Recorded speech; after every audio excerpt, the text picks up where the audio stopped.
श्री स्वामी समर्थ. स्वामी महाराजांच्या कृपेने तुमच्या सर्व इच्छा मनोकामना पूर्ण हो. मकर संक्रांत आली की लहान मुलांना बोरन्हाण घातलं जातं.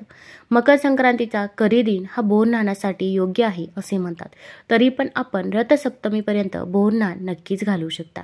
मग आता बोरन्हाण किती वर्षापर्यंत मुलांचे घालायचे आहे, तसेच बोरन्हाण घालताना आपण कोणत्या रंगाचे कपडे घालावे, तसेच कोणती कामे करावीत, कोणती कामे करू नये, तसेच आपल्या मुलांच्या आयुष्यामध्ये सुख शांती समृद्धी यावी यासाठी या दिवशी एक उपाय देखील आपल्याला करायचा आहे.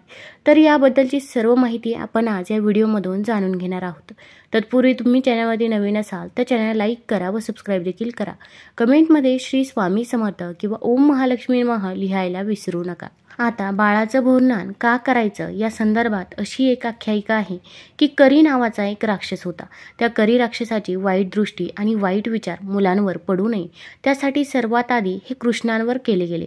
त्यानंतर ही प्रथा पडली आणि तेव्हापासून बोरन्हाण हे केले जाते. लहान मुलं हे कृष्णांचे स्वरूपच आहे आणि त्यांच्यावर करी राक्षसाचे वाईट विचार आणि दृष्टी पडू नये असे मानून लहान मुलांवर बोरन्हाण केले जाते. तसेच शास्त्राप्रमाणे बघितलं तर या कालावधीत वातावरणात अनेक बदल होत असतात.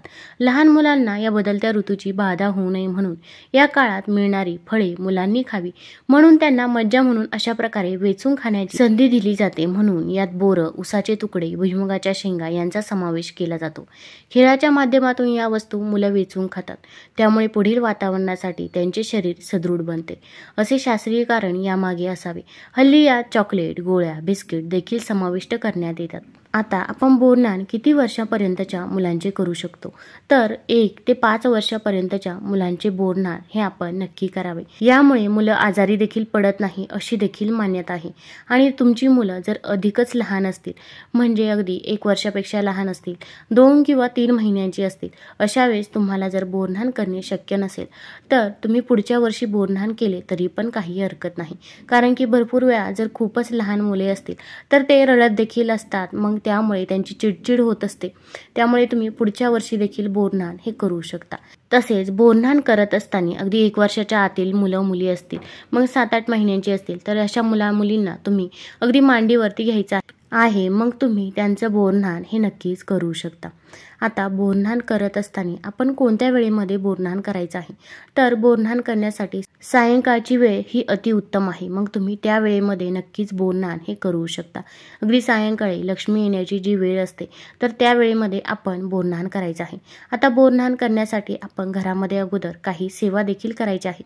कारण की आपण जेव्हा एखाद्या शुभ आणि मंगलमय वातावरणात, प्रसन्न वातावरणात जर आपण काही उपाय केले तसेच बोरन्हाण केलं तर त्याचा नक्कीच आपल्याला रिझल्ट हा बघायला मिळत असतो. तर आता या दिवशी आपलं घर हे स्वच्छ करायचं आहे. स्वच्छ केल्यानंतर घराबाहेर रांगोळी देखील काढायची आहे. अगदी मोठी रांगोळी काढणे शक्य होत नसेल तर फक्त माता लक्ष्मीची पावलं काढली तरी पण चालेल.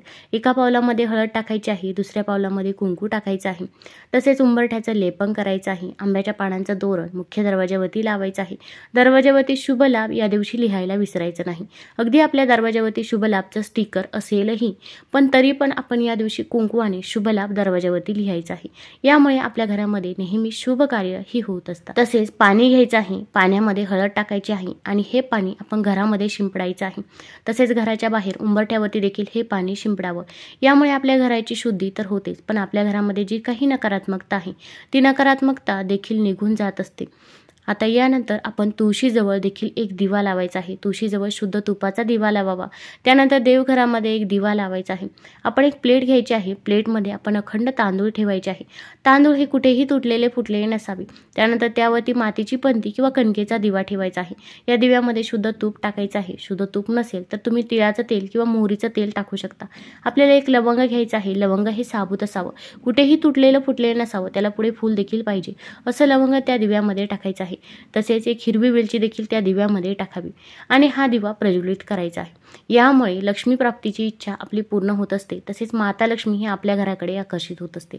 आता हा दिवा तुम्हाला जर घराच्या बाहेर प्रज्वलित करणे शक्य असेल तर आवर्जून बोरन्हाणच्या दिवशी किंवा हळदी कुंकवाच्या दिवशी तुमच्या मुख्य दरवाजाच्या बाहेर हा दिवा प्रज्वलित ठेवायचा आहे. किंवा तुम्ही घरामध्ये जरी हा दिवा प्रज्वलित केला तरी पण चालेल. आता तुम्ही ज्यावेळेस बोरन्हाण करत असता त्यावेळेत हा दिवा प्रज्वलित राहील याची काळजी आपल्याला घ्यायची आहे. बोरन्हाण झाल्यानंतर अर्धा तास किंवा 1 तासाने दिवा विझला तरी काही हरकत नाही. आता हा दिवा प्रज्वलित केल्यानंतर आपण एक चटई अंथरायची आहे, त्यावरती आपण चौरंग किंवा पाट हा मांडायचा आहे. आता बाळाचं बोरन्हाण करण्यासाठी आपल्याला 5 स्त्रियांना बोलवायचं आहे. तसेच आपण छोट्या मुलांना देखील बोलवायचं आहे. आता आपण एखाद्या टोकरीमध्ये किंवा एखाद्या कोणत्याही पात्रामध्ये आपण बोरं, उसाचे तुकडे, भुईमुगाच्या शेंगा, चिरमुरे हे ठेवायचे आहे. तसेच तुम्ही त्यामध्ये चॉकलेट, बिस्किट हे देखील ठेवू शकता. ज्या काही वस्तू आपल्याला बोरन्हाणासाठी लागणार आहे त्या सर्व वस्तू तुम्ही ठेवायच्या आहे.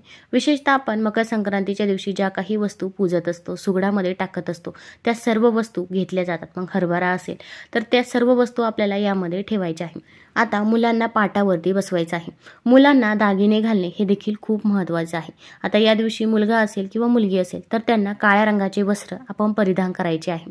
कारण की काळा रंग हा उष्णता शोषून घेत असतो असे म्हणतात. तसेच आपण कधीही काळ्या रंगाचे कपडे हे घालत नाही, पण मकर संक्रांतीच्या दिवशी आवर्जून काळ्या रंगाचे कपडे हे घातले जातात. ज्या प्रकारे पांढरा रंग किंवा हलके रंग उष्णता परावर्तित करतात, अर्थात उष्णता शोषून घेत नाही, त्या उलट काळा रंग हा उष्णता शोषून घेतो. मकर संक्रांत हा सण हिवाळ्यात येत असल्यामुळे काळ्या रंगाची वस्त्रे शरीराला ऊब देण्यासाठी फायदेशीर ठरतात. काळ्या रंगावर पांढरे शुभ्र हलव्याचे दागिने देखील उठून दिसतात, म्हणून मग काळ्या रंगाची वस्त्र परिधान करण्याची प्रथा आहे. आता मुलांनी आपण कृष्णासारखं तयार व्हायचं आहे. मुलांच्या हातामध्ये बासरी द्यायची आहे, डोक्याला मुकुट द्यायचा आहे, तसेच त्यांच्या गळ्यामध्ये माळ देखील घालायची आहे. तसेच मुलींनी हलव्याच्या बांगड्या घालायच्या आहे, हलव्याचे पैंजण घालायचे आहे, गळ्यामध्ये देखील आपण हलव्याचा हार घालायचा आहे. अगदी तुम्ही हे बाजारामधून देखील विकत आणू शकता किंवा जर तुम्हाला घरी बनवणे शक्य असेल तर आवर्जून घरी देखील हलव्याचे दागिने बनवले तरी पण चालेल. सूर्य जेव्हा मकर राशीत प्रवेश करतो तेव्हा त्याची पत्नी छाया म्हणजे सावली हिने काळे वस्त्र परिधान केलेलं होतं.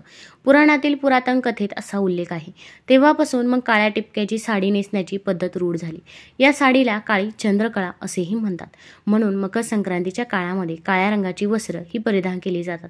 आता या वर्षी आपण पिवळा रंग हा वर्ज्य करायचा आहे. अगदी छोटे मुलं असतील तर त्यांचं बोरन्हाण करत असाल तरी पण त्यांना पिवळ्या रंगाची अगदी कुर्ता असेल, पिवळ्या रंगाचं झबलं असेल तर ते देखील परिधान करायचं नाही. कारण की संक्रांत देवीने यावर्षी पिवळ्या रंगाचे वस्त्र परिधान केलेले आहे, त्यामुळे आपल्याला पिवळा रंग हा वर्ज्य करायचा आहे. तसेच मुलांना, मुलींना या दिवशी आपण जेव्हा पण बोरन्हाण करत असो तेव्हा केशराचा टिळा लावायचा नाही किंवा जाईच्या फुलांचा मुलींना गजरा देखील लावायचा नाही. मोत्याचे जे काही हार आहे, मोत्याचे हार देखील आपण यांना घालायचे नाही. कारण की संक्रांत देवीने या दिवशी गळ्यामध्ये मोती धारण केलेला आहे. तुम्ही हलव्याचे दागिने घालू शकता, पण मोती आपण वर्ज्य करायचा आहे. सोन्याचे दागिने घातले तरी पण चालेल. बोरन्हाणच्या वेळेस आपण मुलांना ते बोरं, मुरमुरे, चॉकलेट हे वेचायला लावायचं आहे. तसेच आपण 5 महिलांना हळदी कुंकू देखील लावायचं आहे. मग तुम्ही त्यांना वाणाची एखादी वस्तू देखील भेट म्हणून देऊ शकता. आता जेव्हा आपण बाळाचं बोरन्हाण करत असतो, बाळावरती आपण त्या वस्तू टाकत असतो, तेव्हा जर आपण काही मंत्रांचा जप केला तर आपल्या मुलाला दीर्घायुष्य लाभतं असं म्हणतात. आता बाळाला बोरं टाकताना आपण म्हणायचं आहे, बोरं बोरं ये, गणपती बाप्पा ये, नारायण नारायण ये, लक्ष्मी ये, सरस्वती ये, सखू सखू पाणी दे, तुपात लोणचं कालवून दे. तसेच बाळावर पाणी शिंपडताना ओम श्री गणाधिपतये नमः, नारायण नारायण हरी हरी, शिव शिव शिव, बाळाचे रक्षण कर. तसेच बाळावरती फळे, बोरं, खोबरे, चॉकलेट, बिस्किट टाकताना आपण इडापिडा टळो, बाळाचे आयुष्य वाढव असे देखील म्हणू शकता. तसेच बाळाला आशीर्वाद देताना सुखी समाधानी यशस्वी हो, दीर्घायुष्य लाभो, आईबाबांचे नाव मोठे कर असे आपण म्हणायचं आहे. आता आपल्याला प्रत्येक गोष्ट म्हणणे शक्य होणार नाही, पण आपल्या मुलावरील इडापिडा, नजरबाधा, दुःख, दारिद्र्य दूर होऊ दे अशी प्रार्थना करावी. तसेच आपल्या मुलाला दीर्घायुष्य लाभो ही देखील आईबाबांनी या दिवशी बोरन्हाण करत असताना प्रार्थना करायची आहे. तुम्हाला जर हा व्हिडिओ आवडला असेल तर चॅनल लाईक करा, सबस्क्राईब करा. धन्यवाद.